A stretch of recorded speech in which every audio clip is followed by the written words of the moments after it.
Hello, Sir Mike Sharman. Welcome to the 42 Courses podcast, Conversations with Chris. I don't know whether it is really Conversations with Chris, but yeah, it's, that sounds pretty steamy. That sounds like one of those late night talk shows. I mean, I'm sure it's going to be a marvelous chat because Mike and I have known each other for quite some time. We both sort of met early days of our advertising career, I think. I remember you coming into Ogilvy a few times and chatting about different things you were doing way back in the day, and it's watching your success and your growth has been such a pleasure and such an honor, and I'm so happy for you. So for those of you who don't know, Mike Sharman's one of I guess South Africa, and I'd say like the world's best sort of independent agency risers, if that's even a thing. And you recently won Ad Age's, I think it was second best independent agency in the world, which is no small feat. It's pretty incredible. But yeah, you've working with so many amazing clients. You've written 2 books. Is it 3 now? Yeah, 2 currently books. 2. I don't Two. know if there might be a third in me, but you're not just at this moment. And we'll get into that. They all have funny title names as well, which is fantastic. Everything Mike does is hilarious. So you're in for a treat there. But yeah, let's start at the beginning and share how you've managed to get to where you are and some of the things you've lessons you've learned along the way. But firstly, thank you so much for taking time. You're amazing. Thanks, I'm Thanks a for big having fan. me. And yeah, just if anything, it's just lovely to have a chat with you.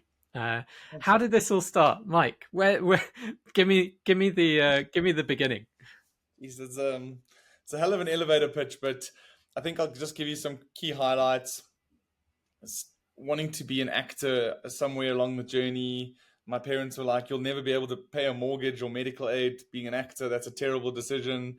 Finding a marketing degree at one of South Africa's universities that had a mixture of politics, it had script writing, and it had some business subjects. So it kind of exposed me to a whole different realm of different majors and minors. And yeah, after studying the marketing degree, I ended up having a crack. Went to Hollywood for a while and realized that struggling actorhood is not as glamorous as it sounds. And I wrote a one-man show. So that was my first ever startup. I had a one-man show that was all about growing up, being this young boy with 2 older sisters, an airline pilot father who was never around. So I was always inspired by female pop stars like Madonna and a whole range of interesting characters, and always having to entertain my sister's friends who were 15 and 17 years older than me. And I was the annoying light lamaki, as they say in South Africa. Light lamaki is a late lamb. So I was the very late lamb. And yeah, I think like I've always just had this performance button built in as a fact of nurture. And I think I got into a situation where I was running this first startup of mine and trying to see if I could engineer some kind of success in the entertainment world. And then a friend of mine who was a few years older, she'd started a PR agency, and they'd come out of the gates very hot. They still are alive and thriving today, called Tribeca PR out of Johannesburg. And Nikki said to me, "Why don't you come and work for us?" And I didn't really know much about PR. It was a minor that I did. I did a few courses and a few segments at university and didn't really know much about it. But what I loved about their shop, I was employee number 2, and I was exposed to some global brands very quickly. So I got to work on the launch of the Virgin Money credit card in South Africa. I got to work on MasterCard, and I got to work on, it was quite a successful cell phone brand at the time, which never really went anywhere, called HTC. And then a few informal financial services brands, trying to serve the unbanked and underbanked in South Africa. So I had the full spectrum. I had B2C, I had B2B, and I had a little bit of entertainment and fun in between. And what I learned from that first job was the importance of network. And at the time, influence comprised media. to talk from one to many, you had to speak to a producer or a journalist, you had to go onto a show, or you had to be in print. And that was the way in which your brand was going to get out there. And the importance of that network effect was so fascinating and so valuable that when I won a fancy dress competition to go to Lord's and decided to move to London for 2 years. Hang on, sorry. There was a fancy dress competition, and the the trip. There was a trip to Lord's was the prize. That's quite. Well, listen, I mean, the story has a lot of layers, but winning a fancy dress like my best mates and I, we used to love going to cricket and fancy dress from when we were 9 years old. Right. We were like, we're cricket purists, so we love Test cricket. From 8 years old, I was going to the Wanderers to watch South Africa versus India. And it was a beautiful time in our history because now South Africa had been reintroduced into global sport, and we were almost as these young, bright, bushy-tailed youngsters given access to international fixtures that had never existed for the previous generation. So we'd go to the Wanderers, we would see these heroes, we would collect those baseball card versions of cricket cards. And, you know, from 9 and 10 years old, we used to go up to this large, scary security gents, and we would be absolutely kitted out. We'd be face painted. We'd be in our regalia, and we'd say, we're here for the fancy dress competition. We would tell these 30 plus meatheads that we were there for the fancy dress competition, and they trusted us because we were kids. And most of the time, they used to let us walk onto the field and parade until someone with a walkie-talkie would say, those kids aren't allowed to be on the field. Please remove them. And I think, you know, there was so much stuff like really innocent fun that just showed us how if you just applied a little bit of confidence and good old South African, as we say, gees, and enthusiasm and just general chutzpah, I think that you really can get very far in life. For me, I was a very well-behaved child. I used to listen to the rules. I used to go and do my writing, do my arithmetic, and, you know, not want to fail, and do my exams with diligence. And I think as I became older, I started to realize that the frameworks that exist in the world are all man-made. And the frameworks that exist are only there to keep us in some sheep-like box. And as I got older, as I started to explore more, as I started to meet more open-minded and eccentric people at times, I was exposed to a world that it is only limited to your level of confidence and your level of restructuring those frameworks. So I used to love cricket and fancy dress, and fancy dressing in Durban led me to 2 tickets for me and my best mate to go to London, where we had 6 weeks of unadulterated English summer cricket, from Lord's to the Oval to Birmingham to Leeds. And I think, you know, in that kind of setting, you're exposed to so many different types of English people. English people, like so many South Africans, you can travel 3 kilometers and someone's accent changes, their culture changes, their choice of breakfast changes. And it just put me in such a space that I felt like absolutely anything is possible, and you can write any story that'll lead you to any form of success. That speaking to 1 or 2 people, I ended up doing like hog roasts and spit braais, spit barbecues for people in England. Rich people in England would pay us to go rock up at their homes and do a hog roast or some kind of lamb roast and serve some traditional South African meals with them. And it was just a great way to make a couple £100 in cash in hand and just start getting exposed to English life. And off the back of that, I've managed to, I would say, con people into giving me a job in a PR agency in the city. And I got to work with startups, and I was absolutely immersed in working with unknown brands and having to, one, understand the media landscape in the UK. So a lot of Googling, a lot of buying newspapers and magazines, reading those free trash mags on the tube, and just writing down the names of people who were writing the articles and writing the stories. And at the time, Twitter was on the explosion, and so many journalists were the first to market. Journalists, DJs, and radio personalities. Those were almost like the early adopters in social media. And quite quickly, I could find out so much information about people, what breakfast they were eating, to what gigs they were going to, based on their Twitter profiles. That was the early stage of Twitter. And it allowed me to connect the dots with those influencers in a very quick and seamless manner. Bloggers were being spoken about. So I was starting to find those individuals, and I would just quickly be able to make mates with people, use the company credit card to buy drinks and almost curry favor with them. And then off the back of that, I just had a whole selection of new friends. And I'm like, hey, I've got this cool story, or I've got this angle. And the tech journalists were the first to go onto Twitter. So the Jemima Kishes of the world from The Guardian, I could just pick up a tweet and say, hey, I'd love to send you the story.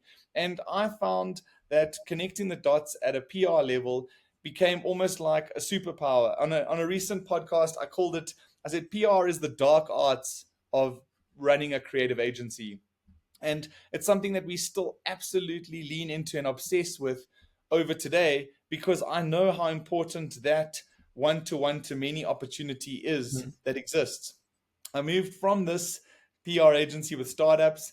I then went and got like a more serious job doing PR for an agency that worked on LG. And that was absolute sweet spot.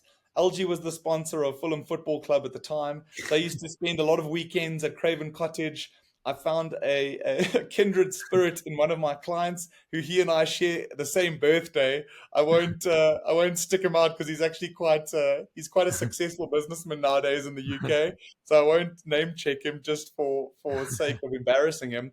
But we introduced him to Jaeger bombs, and off the back of that, we created a relationship around let's go bombing. We would get voice notes on Friday evening saying, Sharmanator, let's go bombing. And it just, for me, that was always the best thing about work. I don't play golf, so like my socializing doesn't go into like a golf course kind of territory. But I've always had a really good knack at remembering people's names and faces. It's almost like the genetic superpower that my mother gave me. And then being able to remember these people and genuinely have my face light up when I see them, even if I'm seeing a friend who I haven't seen in a decade at Cannes just a few months ago. Thanks. It's and I guess that fascination or that love and passion of sport seems to be something that you've managed to tap into a lot in your business as well. So it's, I think I can't remember whether I don't know whether I'm right in saying this, but it seems like you built the agency off the back of I would guess a lot of the lessons you learned from PR and the relationships that you built from your PR background, and then the agency kind of evolved more into sort of a full service thing. Is that right? And then it seems like you've also got these other companies on the side that do specifically sports marketing stuff. I mean, are all of these things just were they like really thought out things, or was it a natural progression? And you're like, screw it, let's do it. Let me try this, and then it, like, how did that go? So for me, like, I'm anti-business plan, so I didn't write a business plan. But for those 2 years or 18 months that I was in the UK, I was obsessed with blogging, analytics, social media, and I was really interested in this world that was being developed. And because of all of this self-taught kind of moments, so many people within the agency used to ask me about this stuff. And, like, I can speak a lot more technically than people assume at first. So, there were people running their mouths off about jargon or running their mouths off about analytics. And I would just call people out on their BS and say, like, that's not correct. This is what the analytics are showing you. This is what the demographics are showing. And for me, like, I am obsessively curious. So I don't ever like to just be able to spin my mouth off and run words off without having the substance behind it. So I would deep dive and spend a lot of time following experts, following people. And I guess that's kind of like just like a personal kind of growth thing, as things like blockchain and crypto launched, as AI launched. Like, I started personally getting my hands dirty with the tools. Like, I'm going to trade crypto. I'm going to try out Mid-Journey. I'm going to see what I can do with these tools. So for me, I've always been how can you practically try and add a tool to your arsenal? Or how can you try and fail and lose some money on crypto so that you can tell other people about it and speak authoritarianly on it without just being an empty vessel? So for me, I've always had an issue. It's like I guess it's like a principle thing around people that just speak a big game but don't have the substance to back it. And for me, that was kind of the thing. The insight at the time in London was like so many people had a few hundred or thousand followers, and they suddenly were positioning themselves as gurus. So you were seeing like a real large uptake of social media experts and rock stars and ninjas and whatever other ridiculous adjectives they were throwing around. And similarly, the same thing was happening in South Africa from the people that I was following. So many people were coming out and just, they'd moved from, I don't know, like lawn sales to now being the next big guru.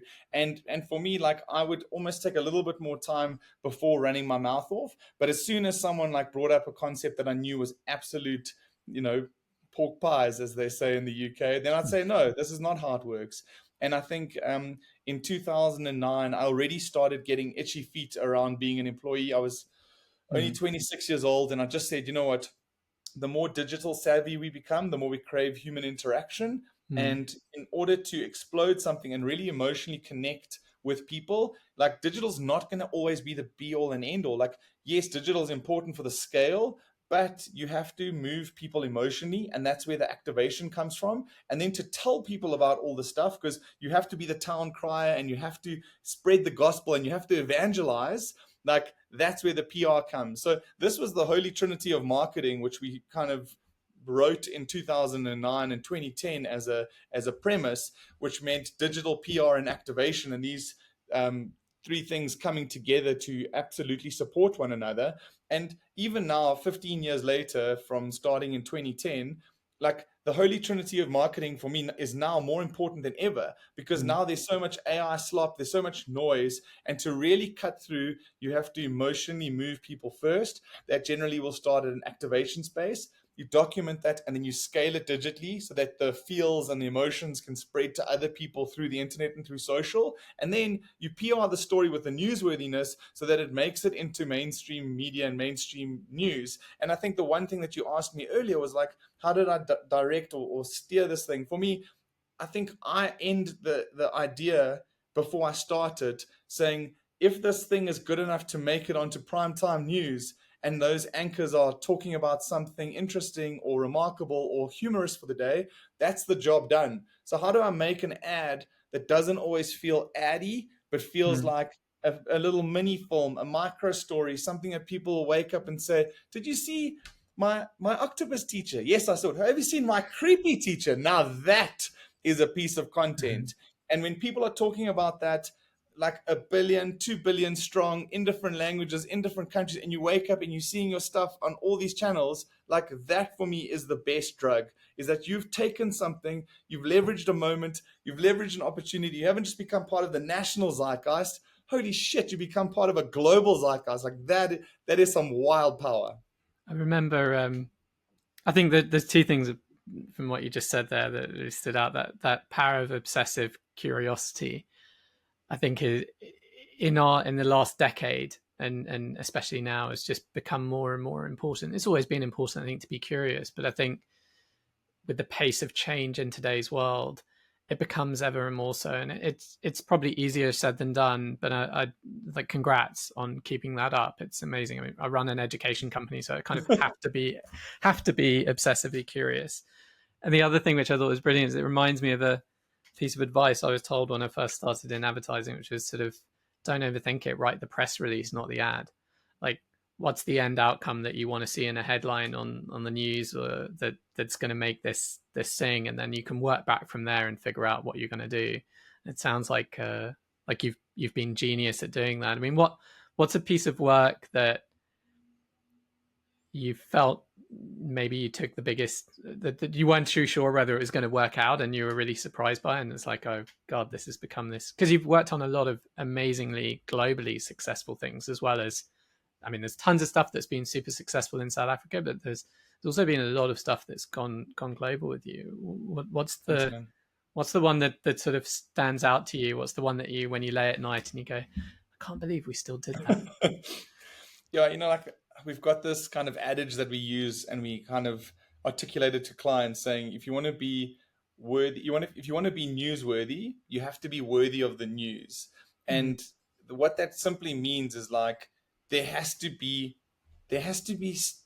something of quality. There has to be status in the information and the storytelling. It can't just be for the shares. It can't just be for the likes or the views. It's got to be something that's going to create like a reason for this to cut so much other stuff out of a conversation, and it's going to make a whole bunch of people say, actually, can that thing, we putting this thing on the air. And I think there's the one for me that I'm still most proud of is my creepy teacher, because so many people were in lockdown. They were in a weird headspace. South Africa had some of the most harshest restrictions in the world. I mean, we had things like you couldn't buy a roast chicken, or you couldn't buy open-toed shoes. Like, these are real things. And we were only allowed to exercise between like 6 and 9 in the morning. What Like, was roast chicken? Are you serious? you couldn't buy roast chickens from some of the grocery stores. Like, the mind boggled. Wow. But there were all these moments, and in that time I used to ride my bike in my cul-de-sac. So I used to do thousands and thousands of loops in this small little like 1 kilometer strip. And I was watching my my octopus teacher, and I'm quite like arty, so I'm like, I want to see the story, I want to see the cinematography. Oh, it's absolutely beautiful. Look at all these underwater shots, the kelp. Oh, it's magical. And my wife was watching with me, and she's quite cynical, and she said, "This is absolute rubbish." She's like, "If you decided to leave your family to go and swim with a sea creature because you had issues," she's like, "I would pack your stuff and I would burn it on the porch. So when you came home, you knew you were no longer welcome here. You're leaving your kids to swim with an octopus. No, that's ridiculous." And obviously, being curious and riding my bicycle every day, I read a few articles and I watched a few YouTube videos. Then there was this like it was almost like the dark web of all the underlying secrets of the story. And then there were people that said, no, it couldn't have been the same octopus because octopus don't live that long, or they're so dangerous they would have eaten that guy's heart out. There was like so many different stories.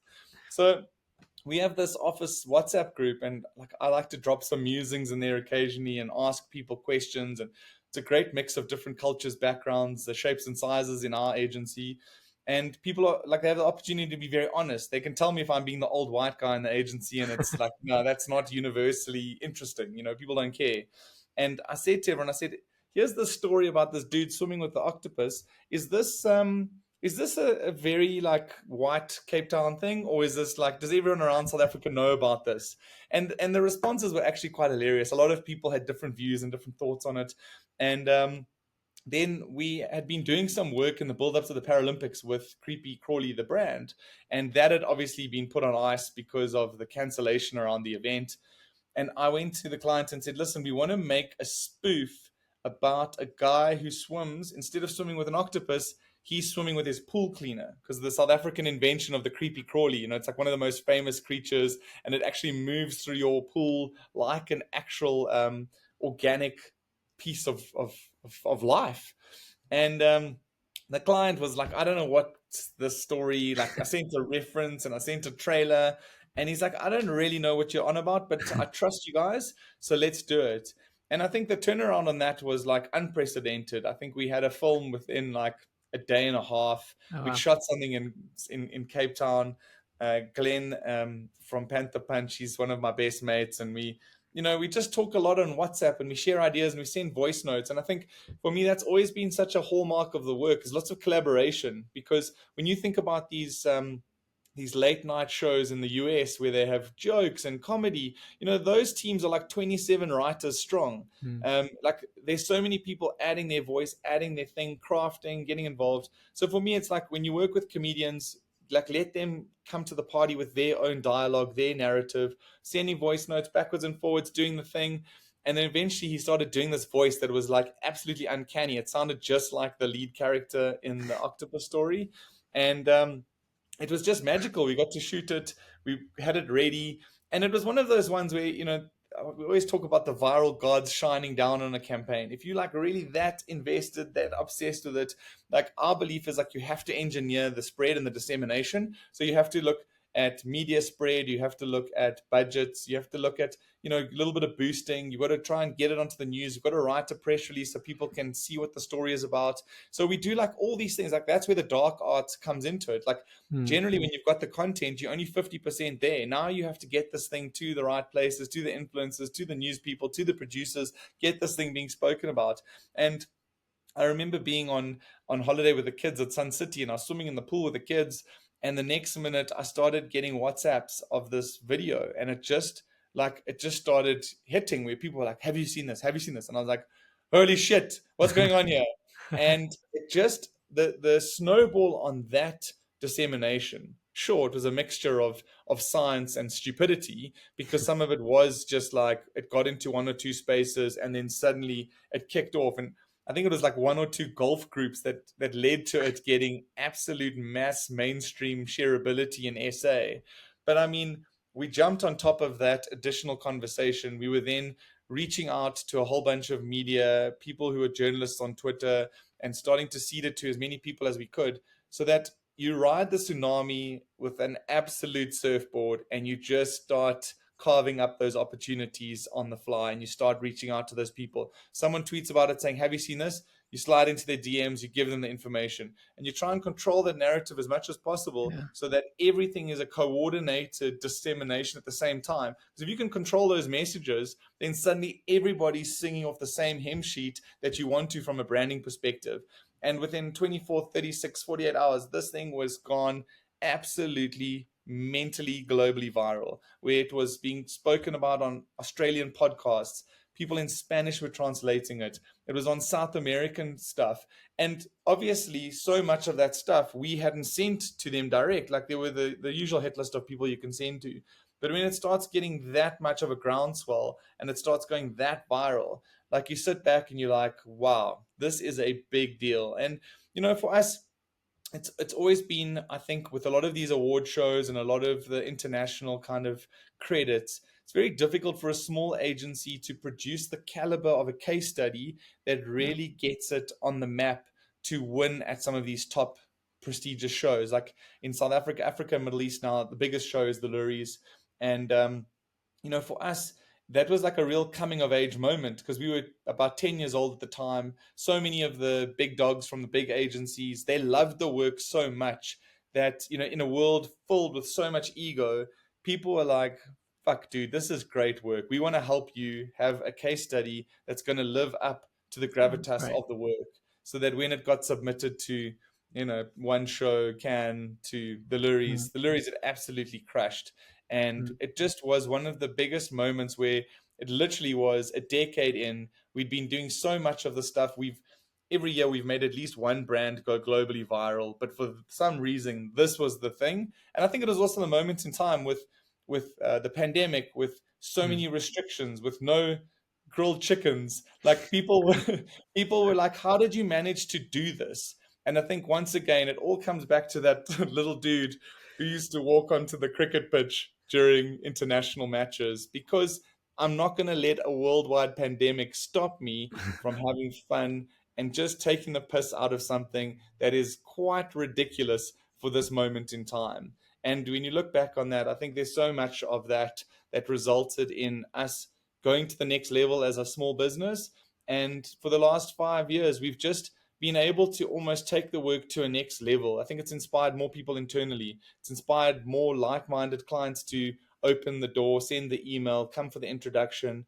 And I think that, for me, for 15 years, I've been going onto stages, talking at conferences, sometimes for free to get the name out there or the brand out there, sometimes paid for because we are experts or authorities in virality, whatever that means. But yeah, for me, it's like I've built an ecosystem of just really trying to have as much fun. And, I wrote my first book, you spoke about titles, was called The Best Dick, because when I started Retroviral, there were a lot of dicks in digital. And I never wanted to be the biggest. I wanted to be the best. And for me, it's been like something that, like I love what I do. I know that I'm very good at it, but also I'm happy to be humbled on stuff that I don't know. And I'm happy to be questioned on things that I don't know.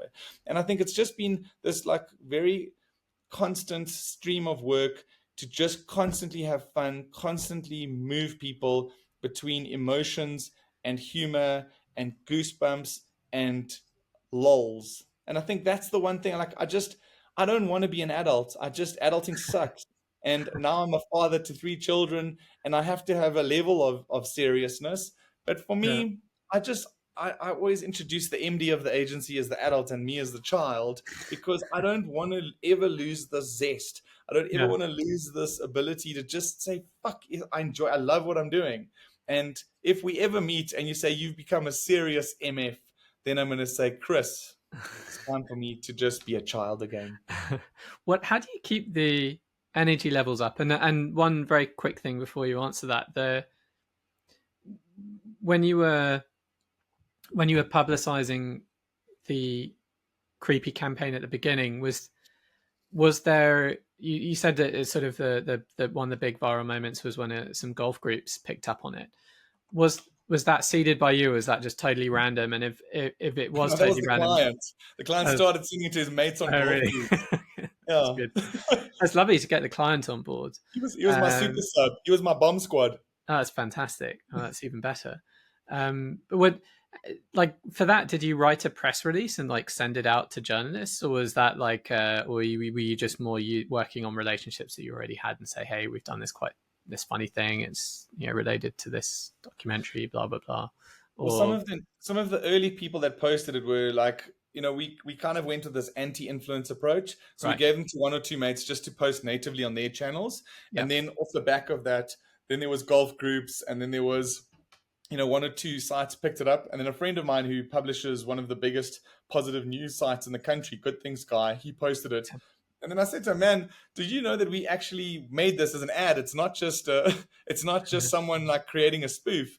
And he said, no ways. So then I asked him to add the credits and give a little bit of the context of it being an ad. And that also helped, because so much of our news cycle, so many people will see that positivity and that positive news. And he actually gets a lot of his content scraped because it is so sticky in terms of yeah, shareability and eyeballs. So off the back of that, like, we would see one or two that would publish where it wasn't credited as an ad, and it was just seen as a little bit of like one of those social spoofs. So we went in and we kind of got those pieces of information clarified, and then we right, went on the offensive of targeting producers and news people who'd either shown an interest, tweeted about it, or people that we had in our network saying, this thing is really blowing up. It has 100,000 views in like the first couple of hours. So you guys should really think about adding this to your news mix over the next 24 yeah. hours. And so, thanks. It's really, and I've got some follow up questions, but I'll get into that in a minute. But how do you keep your energy so high? Like, I understand it's probably not. I mean, whenever I've seen you, you've always been very positive, been very friendly, been very energetic. Like, I don't think there's a single conversation I've ever left with you where I've felt like low. I've always felt a net positive from having a conversation with you, and that's difficult for people to do.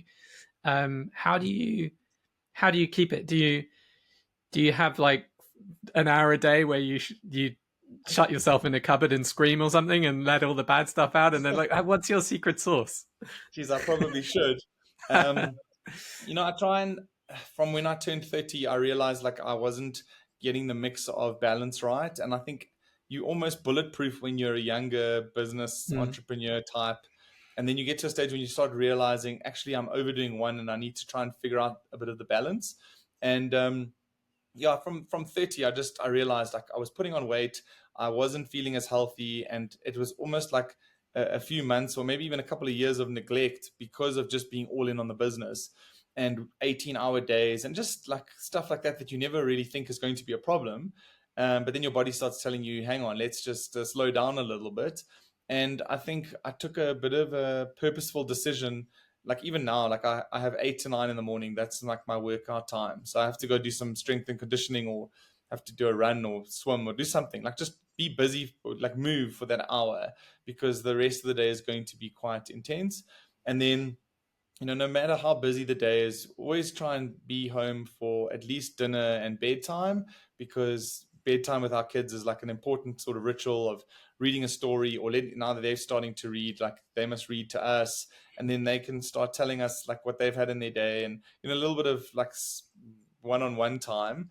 And then once they're in bed, they go to bed like 7:30ish, and once they're in bed, then really just have a chill time. Is it half an hour of TV or series or something, and then just try and get to bed not too late, because us oldies, we have to be in bed early nowadays.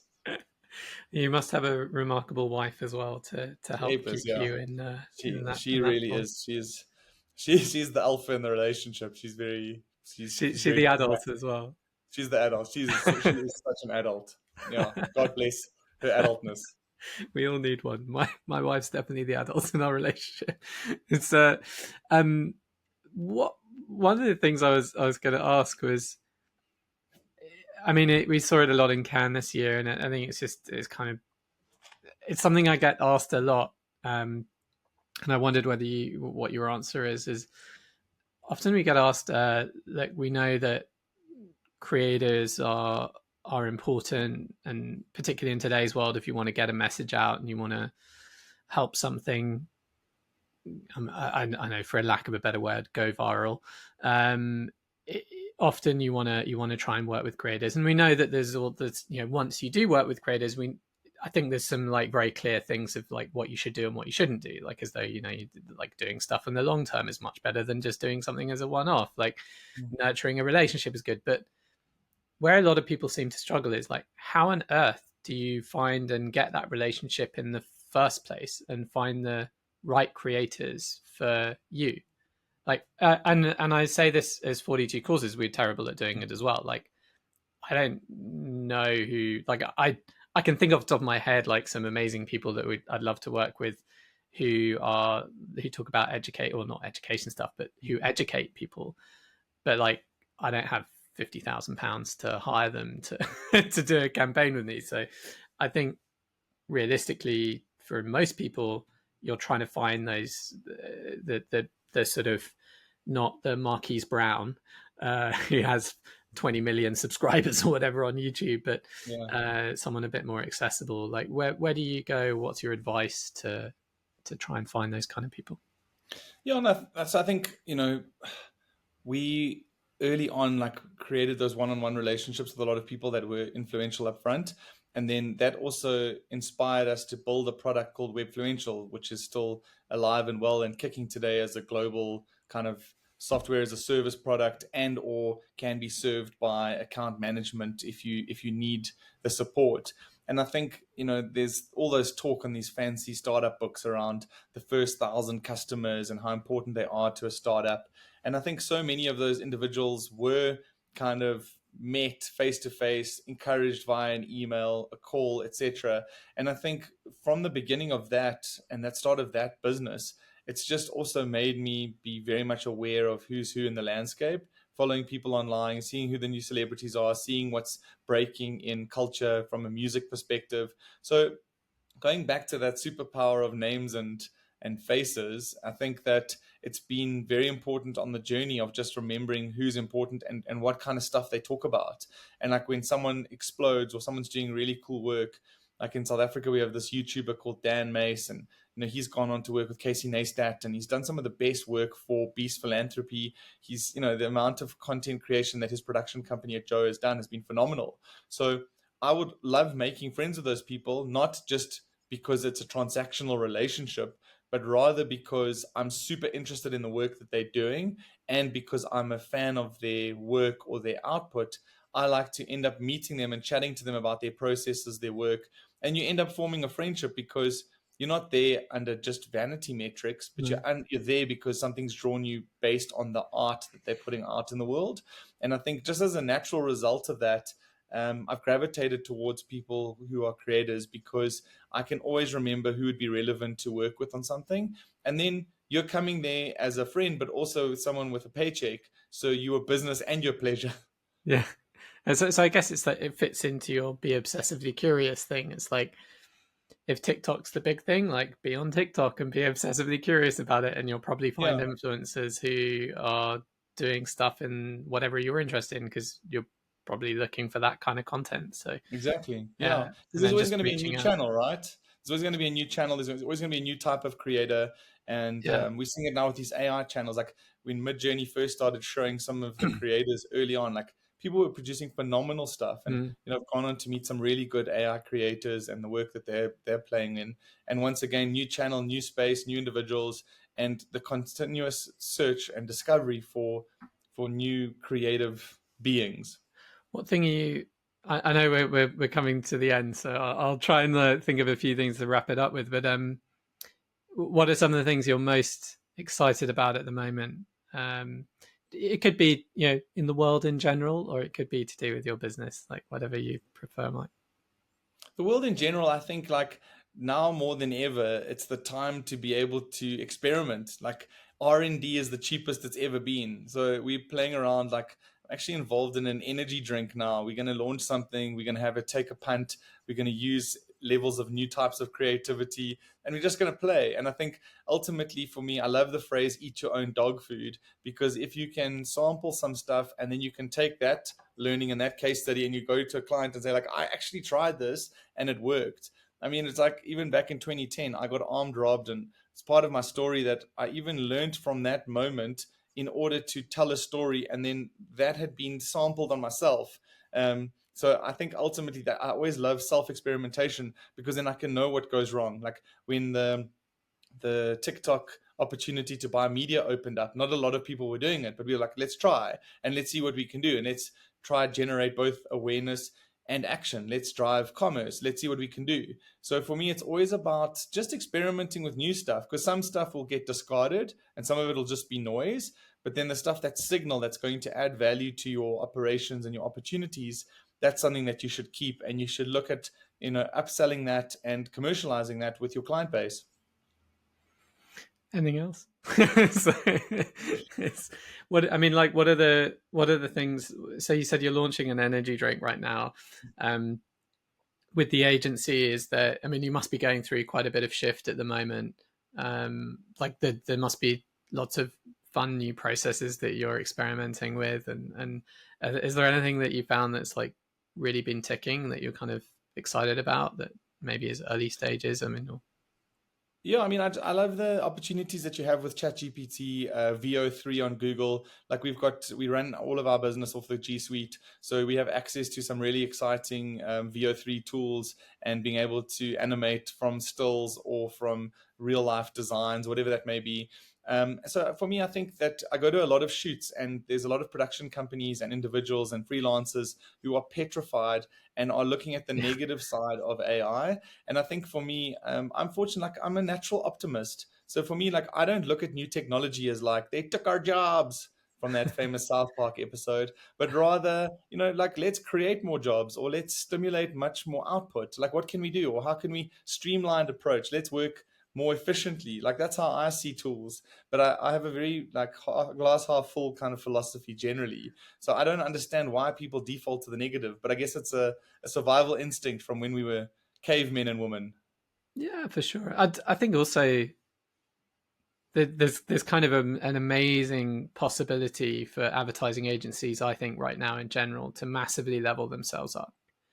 And that, like, you can go the pessimist thing and go like, oh, like, how are we going to cope with this? We're going to get pressured to do like way more and get paid even less. And like, it's, I understand the doubters, where they're coming from, and but I also think, hang on, like, you now have access to these tools that allow you to create things for hardly anything. I mean, the cost of just starting a company, right, in the last 10 years has dramatically decreased pretty much wherever you are in the world. And right now you can create something for free pretty much. I mean, Sam Altman was on a talk for one of his talks when he was launching GPT-5. He said, I think in the next 5 years, you'll see the first company created by an individual where there'll be $1 billion company. Which I think I can kind of see that. Like, Yeah. his point was, you can create something now that would, for pretty much free, that would have taken hundreds of smart people to create in the past. And my optimistic view for ad agencies and people who work in marketing is, oh my word, what an opportunity. You're full of people who are naturally curious. You're full of people who are problem solvers, who come up with ideas. And so if they're naturally curious enough, even a little bit about these tools, imagine what they could build. I mean, you can become totally self-reliant if you wanted to. Why would you even need a client? Like, you can just do all the stuff yourself. And I think my belief anyway is that the great companies will kind of probably walk some version of that path. And I mean, with your energy drink story, it sounds like there's as always, Mike, amazing stuff happening in your realm and your world. You are just, I don't know, like you're a person with shiny eyes, Mike. Whenever anyone, if you're listening to this, just Google a picture of Mike or look at the YouTube video of this, and he's got sparkling eyes. You'll definitely be in a better mood for it for listening to Mike. And you never know, reach out to him. He's a naturally curious being. Mike, thank you so much for taking time to chat with us today. I really appreciate you sharing so much of your story and so much of your knowledge. I hope you can do this again sometime soon.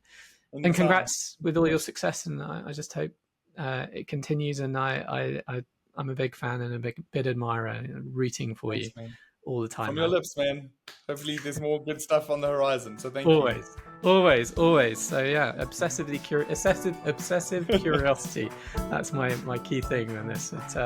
You're a legend. Thank you so much. Appreciate you. Thanks, dude. We hope you enjoyed listening to this 42 Courses podcast. If you did, please like and share. Any comments are also very, very welcome. And of course, if you want to learn more about us, visit our website at 42courses.com. Thanks again.